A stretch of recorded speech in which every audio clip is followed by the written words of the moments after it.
Hi mga kapwan. So, yan po yung nagawa, diba? Kita nyo naman. Ayan, meron na siyang. Ayan, nakapag. Ayan po, may naman nagpuputol siya ng bata. So, kagandahan lang, may mga gamit. May gamit na talaga din siya. May pang welding, may pang grinder, may pang.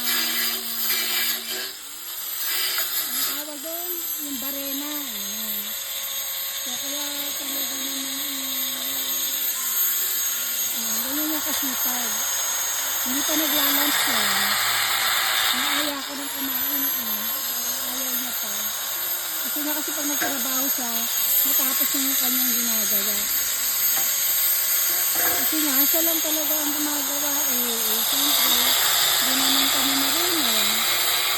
Diba? Ayan. Ayan, sinakita niya lang talaga. Diba? Duko-duko. Para sa kabuhayan. Saga-saga, sipag. Yun, napasuka po siya. Pinuputulan. Kasi yung ito yan, dito pantukod. Kasi ang gagawin ng ata namin is yung bakay na yan. Para makahinga din yung mga alagaan namin piglet. Ganyan kasi talaga siya. Kapag may nasimulan, gusto niya talaga is may matatapos din siyang trabaho. Diba? Sipag-sipag yan. Ayan.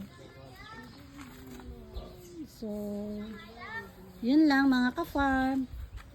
Ayan. Patuloy nyo pong i-like, i-share, i-follow at panoorin ang aming mga videos. So, yun lamang po. Bye mga ka-farm!